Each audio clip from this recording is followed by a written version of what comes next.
You're listening to the Immigration Lawyers Toolbox Podcast, the podcast that keeps your practice sharp and your clients happy.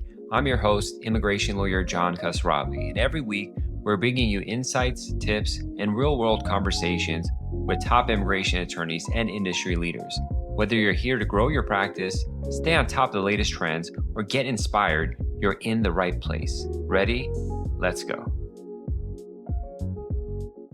Hello, fellow Toolboxers. Welcome to episode number 423 of the Immigration Lawyers Toolbox Podcast. It's going to be a top 10 things that I learned this last week, and I'm going to share with you, plus a bonus, because we had 11, so number 11 is a bonus. Usually I record these live. It's Monday night right now, late, but I usually record them early in the morning to get them out, or at the most afternoon, but I got a lot of busy with life and everything, so I wasn't able to do it, which was actually good news because in the afternoon, we got notice of our first tip, which I'm going to get into, which is DACA is back, and a weird version of DACA because in Texas you can't do it. I haven't read the whole case. I'm just going to read what Greg Siskin said about it, the bullets. So we'll get to that in a second. But immigration law is crazy. Every day it's going to be something new popping up. It's been like that. It's on steroids right now. And the case management itself is a big deal. So I want to thank our sponsor, Immigration by Serenade. If your workflow still involves cutting, pasting, and formatting documents manually, you're going to love this news. The right AI tools can transform your intake process, help you draft full case packets, reduce errors, and automate repetitive work without compromising security. The experts at visalaw.ai and eimmigration are hosting a free live webinar October 14th to show you how. This isn't theory, it's practical guidance for real legal work. Save your spot at get.eimmigration.com/events. Again, register at get.eimmigration.com/events and get to know this partnership between visalaw.ai and eimmigration. It's very interesting. So I want to thank them for sponsoring the podcast and the magazine. Speaking of the podcast, please leave a 5-star review wherever you're watching, especially on Spotify. We're trying to rise up in the rankings over there so more people know about us and you share much more information, knowledge. And check out our magazine, the Toolbox Magazine. It's on the website. If you go to immigrationlawyerstoolbox.com or iltbox.com, I have both URLs, and click on the magazine tab. We have issue number 10 out, chock full of information. We're interviewing a lot of our authors in that issue. And it's just so much information to share. We're collecting article ideas for issue number 11. So please, if you're interested in writing an article, getting published, and getting your name out there and helping colleagues with your special knowledge, please do so. Email me at info@immigrationlawyerstoolbox.com. And also, you're always welcome to join our private community page on Circle.so. We have courses, videos, a lot of stuff that's going to help you become a better immigration practitioner. And the main product is free. All you need to do is be a U.S. lawyer. So go to our website, fill in the community tab, which includes ask for your bar information so we know you're a real lawyer and we can get in there. We have premium course there too. Our EB1A course I'm really proud about because we had one student, a colleague of ours said, "Hey, John, hope all is well. Just finished the EB1A course. I'm very pleased. Love that you avoided the lecture form, made the whole course a very hands-on experience. Thank you so much for putting it together." So that's kind of stuff I'm just reading every time, but it's like exactly what it is. It's different. It's not boring stuff. It doesn't leave you wanting more, which pretty much every other course and seminar does. God bless everyone's doing it, but that's the way it is. So I wanted to bring something different to the table, and I believe I have. So having said that, none of the information provided here is intended as individual legal guidance. Please consult with an immigration attorney about your case, but you all know that already. So recently I've been sharing my screen and stuff, but as slow as on my computer enough, or I'm not going to do that. I'm just going to talk because most people will listen to the audio anyways. The first thing is DACA being back. Let me pull up the LinkedIn post. I mean, a lot of the links we have stuff I want to put in the show notes. I've started doing that. Who knows if you guys will click on it, but they are there, so as reference. But Greg Siskin on LinkedIn saying, breaking news, and it's great. DACA is back. The government issued a long-awaited response in the Texas suit. Here's a quick initial read. 1, initial filings resume outside Texas. That's incredible. So a lot of people had filed waiting. It's going to happen. That's a game changer. A lot of people are going to get DACA EP, and I don't know what kind of battles are going to happen with immigration. You can't get too hopeful with the situation we're dealing with right now, but that's some positive right there. USCIS will begin adjudicating initial DACA requests filed before and after the injunction, provided the applicant resides outside of Texas at the time of adjudication. That's a peculiar one, but hey. Number 2, Texas residents receive deferred action only. Oh, cool. Individuals living in Texas may still obtain deferred action, but they cannot receive an EAD or lawful presence classification. I mean, they don't get lawful presence anyways. They just don't accumulate unlawful presence days. So I gotta read it. What that exactly means.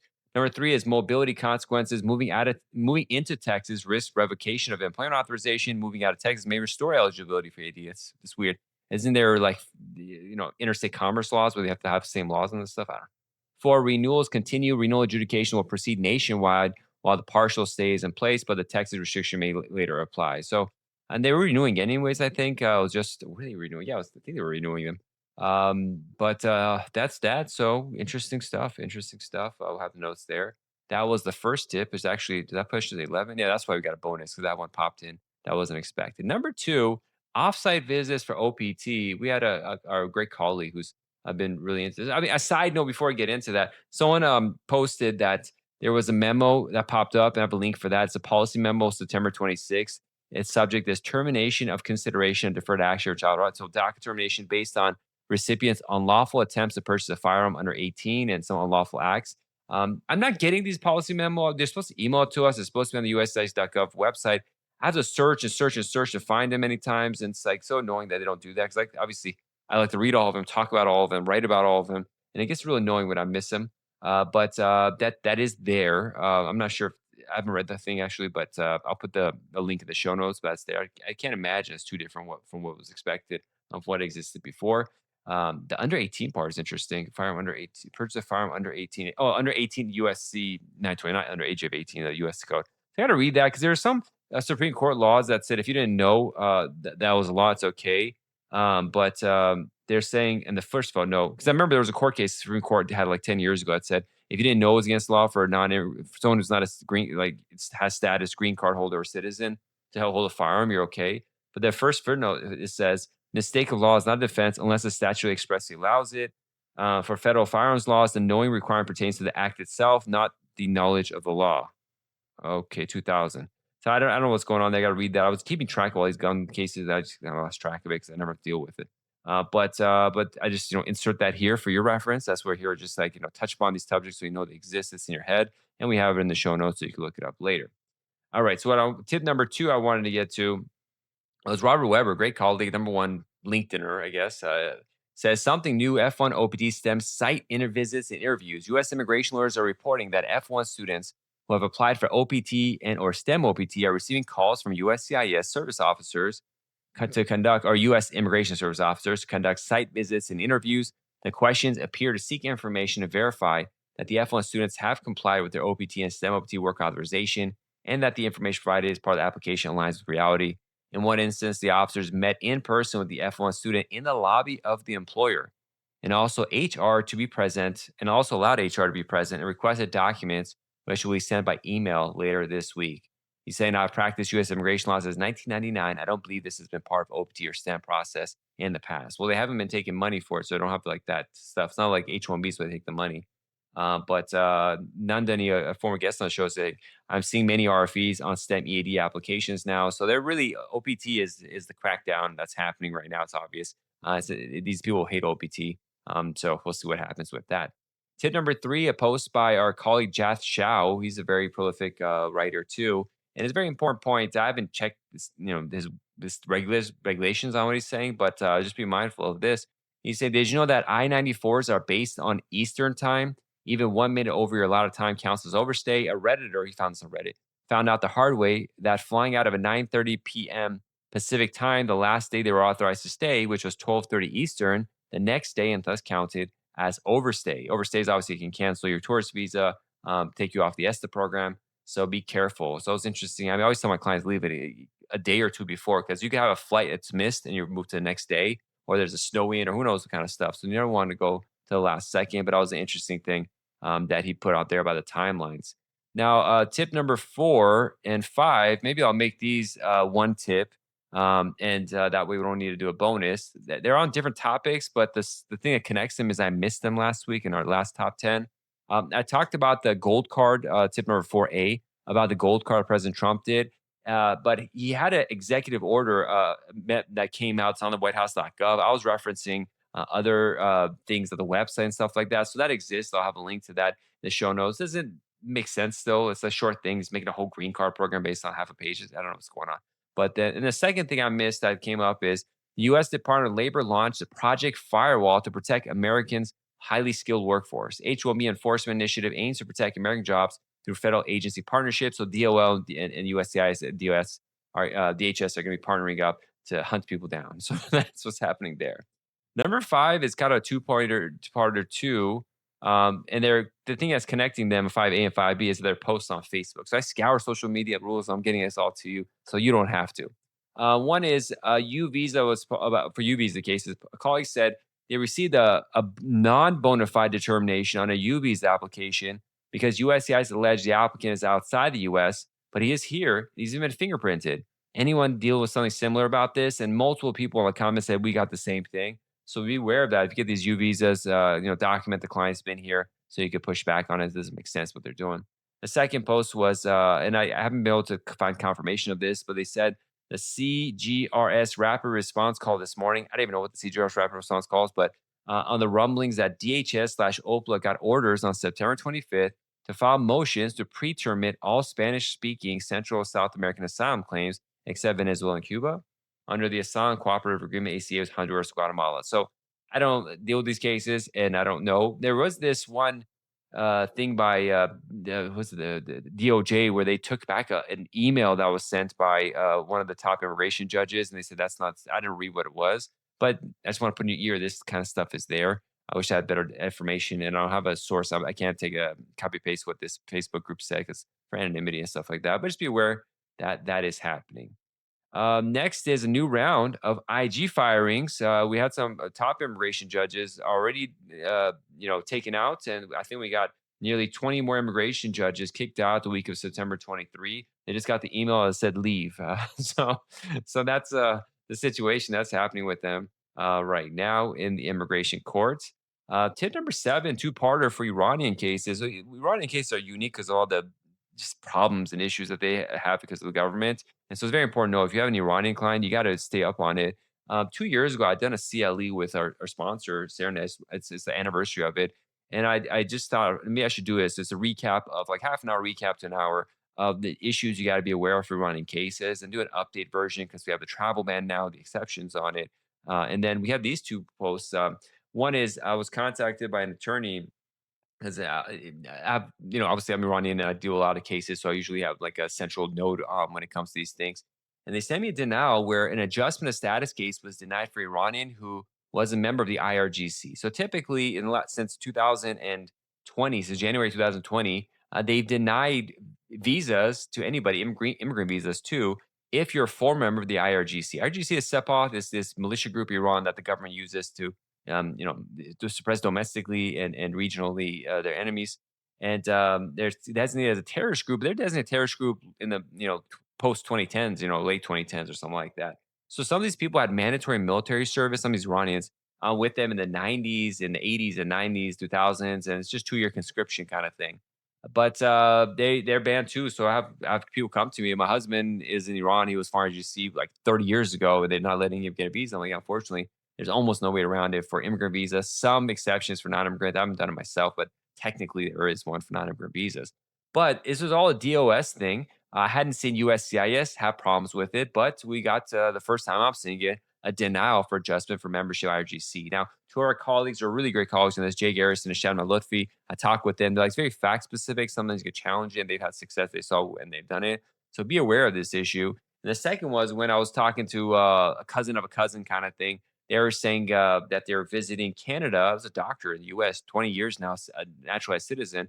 And when he was coming back from a trip to Canada, like a day trip at CBP, they sent him secondary, saying, "Can't let you in. Where's your military record?" He's like, "That was 40 years ago. I'm like a 60-year-old doctor, 20, 30 years in the U.S."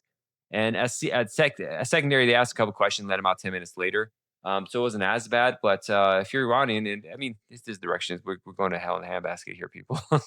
So no matter what your background is, how much you care about this country, I mean, it does matter what your background is. That's actually the opposite of what I. But just be, for our clients, be aware of this, and for yourself. I don't want to walk around carrying a passport with me or a passport card. That's like repugnant to me. But it's like what are you gonna do? Is that's what we have to do, especially I'm in LA and as these crackdowns are coming and Palantirs hunting people down. It's just like a nightmare. It's like the X-Men show where they're cracking down on mutants or something. So okay, X-Men when we were kids, the 1990s version. Okay, for those 40-year-olds in the crowd.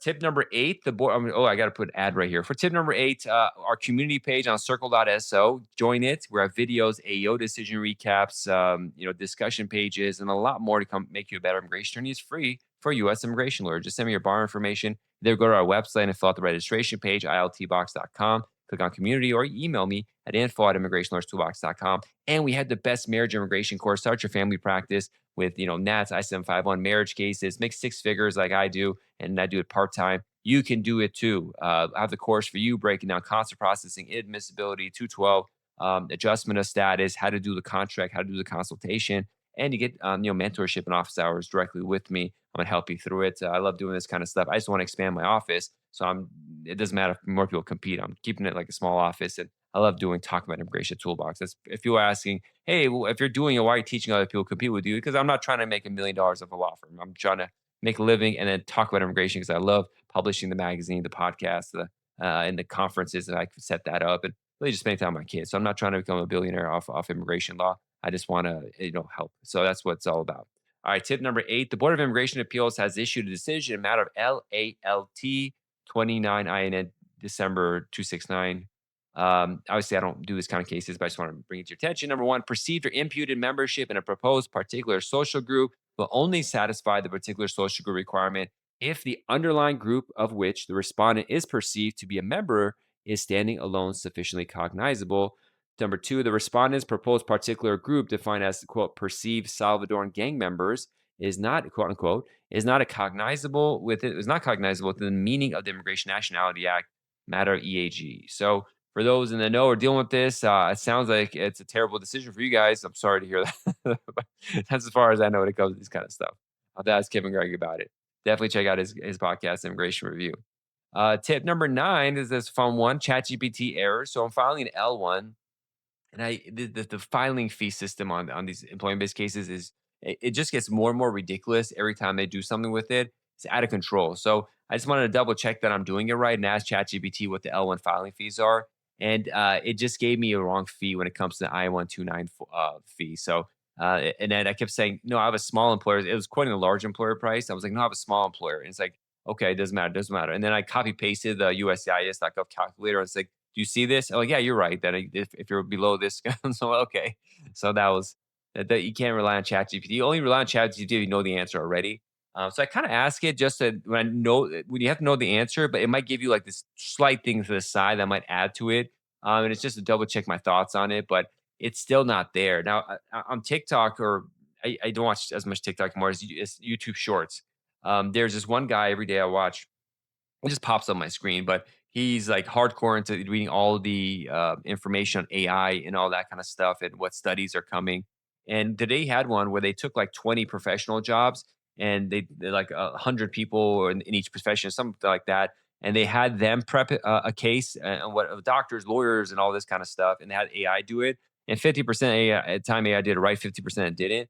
And the research is saying like the 50% when they got it wrong is because they couldn't understand formatting, so it came out wrong. Who knows if it's true or not? But where was I going with this? But the idea is it's getting there, but it needs someone actively like training it. So it really comes into, I don't think this is going to take over the world the next 10 years. At least I can't go farther than that, but it's going to be like it's going to streamline chunks of our work. Essentially, it's going to take away a lot of paralegal positions as is seen right now, but paralegal is going to have to adapt to like reviewing their work and then a lawyer reviewing next level. And I think it's going to give us the ability to just do more volume. These chunks of it are taken down and have more people time. Now, if you're going to immigration court and stuff, you still got to deal with this stuff. So it's going to help alleviate a lot of the writing potentially. So you go in person and go at it. And for the stuff I do as customer service is just spend more attorney time talking with clients, get to know them and feeling that like the situation, not getting information out of them. So we can properly do stuff and go in person interviews, that kind of thing. So it's going to streamline office procedures. Hopefully it does, because that'll help like resolve costs a lot. Because more money is more money, but at the same time, I don't like people paying all this amount of money on a lawyer. I'm not sure if that's a wise thing to say or feel, but it just costs a lot. I feel bad for people. It's a chunk of their money. The economy's in somewhat of a recession, but it's just our costs are so high, and it's just so much time, so time consuming to do these cases. It makes it impossible to like manage a firm unless you have high prices as a lawyer. But if there's ways to lessen it, that'd be great. So hopefully that is what it does, but it's a knockout people's professions completely. 10 years from now, we'll see. But and then number 10, adjustment of status approval notices. So I'd never seen one of these myself, but we had a call. I've randomly heard colleagues do it. One colleague sent me a screenshot where she got an approval notice for adjustment of status. And within it, it said, you got to return your EAD card. It's invalid now because it's no longer valid and hasn't officially invalidated in our systems. You are required to return the invalidated EAD immediately to this address. So failure to return the invalidated EAD according to the instructions above can lead to adjudicative and or processing delays with your secure documents. I'm not sure. So this is a notice. I'm not sure if they get the green card after this. Maybe they'll delay the green card till they get that. I don't know. But you got to read these approval notices. And I sometimes I just kind of lose track of it. And I get them and I do them. I always have to remember because they keep tweaking this stuff. Like I-130, got to make sure it says MVC on there if you're doing constant processing. For approvals, make sure this nonsense isn't on there. But I've never seen one myself, but it's going out. So be mindful of these things. So thanks so much for joining us. As you see, I like to say it as it is and teach as much as possible. Our courses are the best out there. I can say that with confidence. EB1A, E2, console processing, adjustment status. We got it for you, plus mentorship. And who knows, one day I'll have a practice test on it so we have certification and make it into like a 4L year law school or some bar addendum. But we'll get you where you need to go. And I'm very happy to do that. So I'm immigration lawyer John Khosravi. Email me at info@immigrationlawyerstoolbox.com. I said that. God bless. Be safe. I'll see you all next week. Bye-bye. If you like this episode, follow us on Instagram. Our handle is Immigration Lawyers Toolbox, where we post the latest statistics, tips, and more. And stay tuned for more from the Immigration Lawyers Toolbox podcast.